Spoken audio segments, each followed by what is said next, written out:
అందరికీ నమస్కారం. ఇవాళ మనతో పాటు ప్రముఖ ఆధ్యాత్మికవేత్త ఆస్ట్రోన్యూమరాలజిస్ట్ శ్రీమతి జయప్రద గారు మనతో ఉన్నారు. మేడంతో మాట్లాడదాం. మేడం నమస్తే. మేడం నమస్తే అమ్మా. శ్రీమాత్రి నమః. 2025 నూతన ఆంగ్ల సంవత్సరం, కొత్త సంవత్సరం వస్తుందంటే అందరికీ మాకు ఎలా ఉంటుందో తెలుసుకోవాలనే ఒక కోరిక అయితే ఉంటుంది. మరి 2025 వర్ష ఫలాలు ద్వాదశ రాశుల వారికి ఎలా ఉండబోతున్నాయి మేడం? తప్పకుండా. ముందు మీకు చూస్తున్న ప్రేక్షకులందరికీ నూతన సంవత్సర శుభాకాంక్షలు. సో అందరికీ బాగుండాలి, బాగుంటుంది అనుకుంటూ ముందుకు వెళ్ళాలి తప్ప మనం ఎలా ఉంటుంది అంటే ఇందులో ఏది ఉన్నదో అదే చెప్పాలి, ఉన్నదే చెప్పాలి తప్ప లేనిది చెప్పలేము. No sugar coating, nothing. అంతే, ఉండకూడదు. ఎందుకంటే అది తెలిస్తే కదా. ఇప్పుడు మన జ్యోతిష్యం అనేది ఏంటి, ఒక వెలుగు అంటే ఏంటి, మనం వెళ్ళే గమ్యంలో ఏవేవి ఉన్నాయి అనేది చెప్తూ జాగ్రత్తగా వెళ్ళాలంటే, ఒక హైవే మీద మనం డ్రైవ్ చేస్తూ ఉంటే కార్ని, సో అక్కడ మలుపు వస్తుంది, జాగ్రత్తగా ఉండండి, ఇక్కడ హారన్ ఇవ్వండి అని చెప్తూ ఆ సిగ్నల్స్ మనకు పెడుతుంటారు వాళ్ళు. సో ఎందుకు అంటే డ్రైవ్ చేసే వాళ్ళు సేఫ్గా రీచ్ అవ్వడానికి, ఆ గమ్యం వెళ్ళడానికి మనకు పెట్టే హెడ్లైన్స్ లాగా వాళ్ళు హెడ్స్ మనకు పెడుతుంటారు. అలాగా జ్యోతిష్యం కూడా ఏంటంటే సైన్స్ అనేది ఏంటంటే ఇది ఏ పని ఎలా చేయాలి, ఎప్పుడు చేయాలి అనేది ఇంపార్టెంట్ అనమాట. సో ఈ సంవత్సరంలో తెలుసుకోవాలనుకునే అందరూ ఏంటంటే సంవత్సర వర్ష ఫలితాలు అన్నది ఏంటంటే ఉగాది నుంచి తెలుసుకునేవాళ్ళం. సో ఉగాది నుంచి ఎందుకు తెలుసుకున్నాం అంటే చెప్పే పంచాంగ శ్రవణం ఎవరైతే చెప్తున్నారో వాళ్ళు ఒక దేవాలయంలో కూర్చొని ఒక మంత్రశక్తితో జపము చేసుకొని వాళ్ళ ఆ నోటితో చెప్తూ ఉంటే ఎవరికైనా ఫలితాలు మంచిగా వచ్చేస్తుండేవి. సో ఇవాళ మనం ఛానల్స్లో చెప్పుకుంటున్నాం కనుక, సో అది ఆంగ్ల సంవత్సరంతో చెప్పుకుంటున్నాం, వాళ్ళు ఉగాది మన ఫలితాలు చెప్పుకుంటాం. కానీ ఇక్కడ ఏంటి, జనవరి రాగానే అందరికి ఆలోచన వచ్చేస్తుంది, ఖచ్చితంగా ఆ ఫలితాలు ఎలా ఉంటాయో తెలుసుకుందాం అనుకుంటారు. ఎప్పుడైతే ఈ ఫలితాలు తెలుసుకుందాం అనుకుంటున్నారో వీళ్ళందరికీ ఏంటంటే కొన్ని విషయాల్లో బాగుంటుంది, కొన్ని రాసుల వాళ్ళకి, కొన్ని రాసులకి కొన్ని ఇబ్బందులు ఉన్నాయి. అయితే ఈ ఇబ్బందులు ఉన్న వాళ్ళు జాగ్రత్త పడ్డము, పరిహారం చేసుకోవడం, బాగున్న వాళ్ళు బాగుంది కానీ దూసుకుని వెళ్లకుండా జాగ్రత్తగా వెళ్ళడం, ఇవి చేసుకుంటూ వెళ్తే అన్ని అనుకూలంగా ఉంటుంది. అయితే ఏ రాశుల వాళ్ళకి బాగుంది, ఏ రాశుల వాళ్ళు బాగాలేదని మనం చెప్పుకుందాం. మేడం 2025లో ఓవరాల్గా వృశ్చిక రాశి వారికి ఎలాంటి ఫలితాలు ఉండబోతున్నాయి, గ్రహస్థితి ఎలా ఉంది, ఎలాంటి రెమెడీస్ చేసుకుంటే బాగుంటుంది అంటారు? తప్పకుండా వృశ్చిక రాశి వాళ్ళు 2025 చాలా చక్కగా బాగుంది అనుకుంటూ జనవరి మొదటి రోజున కుదిరితే, అంటే చాలా మందికి ఈ న్యూ ఇయర్ అనేది ఒక ఇష్టం ఉంటుంది. జనవరి 1 కొంతమంది సెలబ్రేట్ చేసుకుంటారు. అది మనది కాదు, ఆంగ్ల దేశం వాళ్ళది, మన దేశం వాళ్ళది కాదు అనుకున్నప్పటికీ కూడా 1వ తారీఖు సంవత్సరం మారుతుంది కనుక ఆ రోజు గుడికి వెళ్ళడము, లేకపోతే ఒక క్షేత్రానికి వెళ్ళడము, అందరూ కలిసి భోజనం చేయడము, ఇలాంటి ఒక ఆనవాయితీ పెట్టుకుని ఉంటారు ఈ జనవరి 1 రోజున.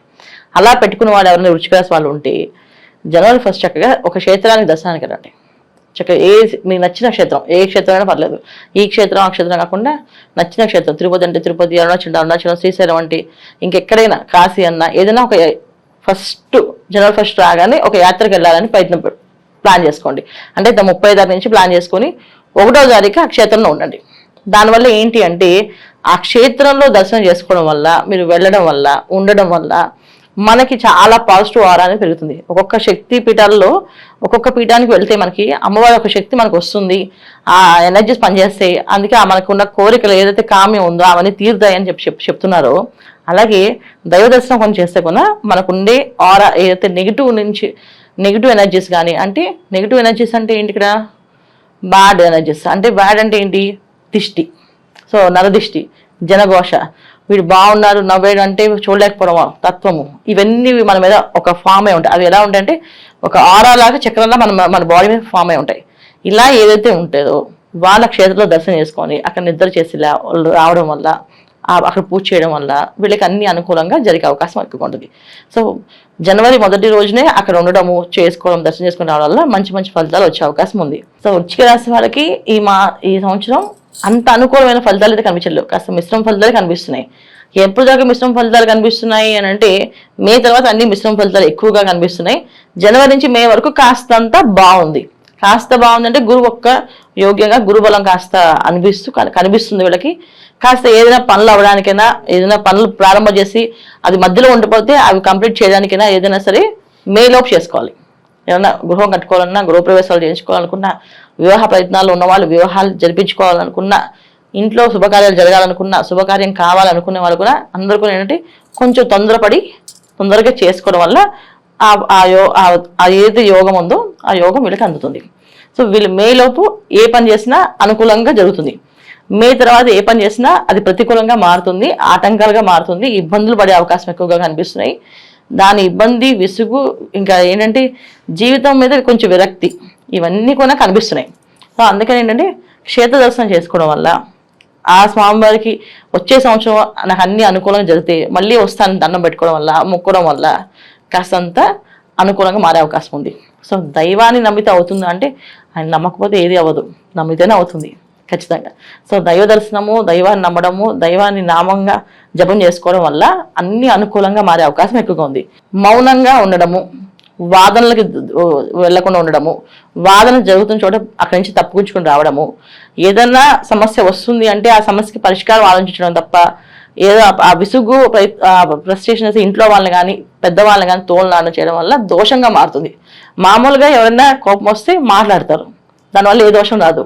కానీ ఈ సంవత్సరం ఏదైనా మాట్లాడితే అది దోషంగా మారే అవకాశం ఉంది. అంటే అర్ధాష్టమ శని, వీళ్ళకి అర్ధాష్టమ శని కాస్త పంచమ స్థానంలోకి వెళ్ళినప్పటికీ కూడా అంత యోగ్యమైన ఫలితం ఉండదు. ఎందుకంటే ఇక్కడ రాహు వచ్చేస్తున్నాడు. శని రాహువులు ఇద్దరు కూడా ఏంటంటే కాస్తంత ఇబ్బంది పెట్టే పరిస్థితే కానీ యోగించే పరిస్థితి కనిపించట్లేదు. ఎంత ఇబ్బంది పెడతారు అంటే ఇక చెప్పట్లేదు. ఎందుకంటే ఒక మంచివాడి కోపం వస్తే ఏదైనా ఇబ్బంది పడితే ఏముంది, ఎవరితోటి మాట్లాడకుండా ఉంటారు.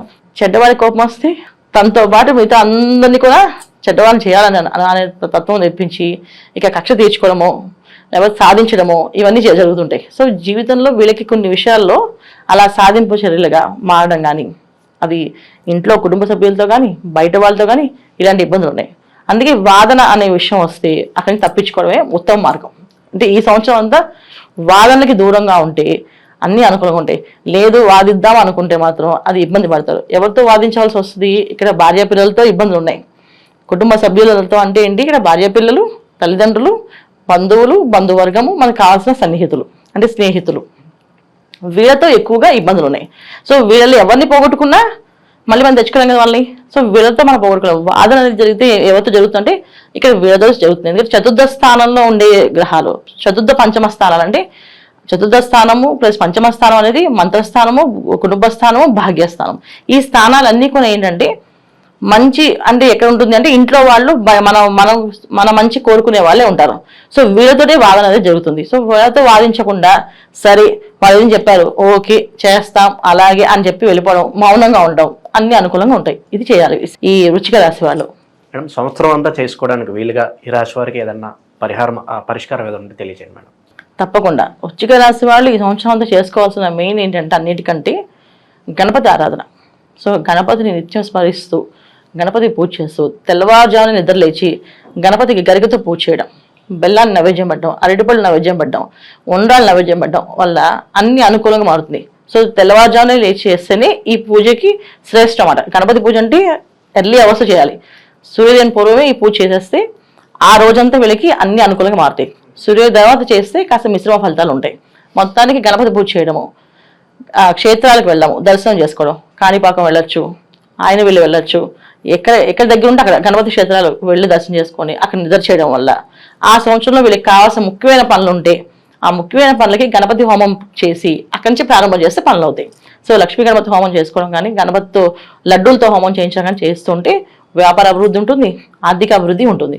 సో ఏంటంటే లక్ష్మీ గణపతి హోమము, లడ్డూలతో హోమం చేయించడం వల్ల వీళ్ళకి ఆర్థికమైన ఇబ్బందులు ఏమైనా ఉంటే దాన్ని తొలగి అవి బ్రహ్మాండంగా ఉండే అవకాశం ఎక్కువగా ఉంటుంది. చేసుకోగలిగిన వాళ్ళందరూ చక్కగా ఈ సంవత్సరం అంతా అది చేసుకోవాలి. అలా చేయలేని వాళ్ళు చక్కగా ప్రతి మంగళవారం గణపతి ఆలయానికి వెళ్ళడం, ప్రదక్షిణాలు చేయడం, అక్కడ నైవేద్యం పెట్టడం, వాళ్ళు తోచింది ఏదైతే అది పెట్టచ్చు. ఇంట్లో ప్రతినిత్యం గరికతో గణపతికి పూజ చేయడం, ఇవి చేసుకుంటూ వెళ్ళడం, ఇది చేయాలి. 2025లో ఓవరాల్గా వృశ్చిక రాశి వారికి ఎలాంటి ఫలితాలు ఉంటాయి, అలాగే మీరు చేసుకోవాల్సిన పరిహారాలు తెలియజేసినందుకు ధన్యవాదాలు. నమస్తే అమ్మ. శ్రీ మాత్రే నమః.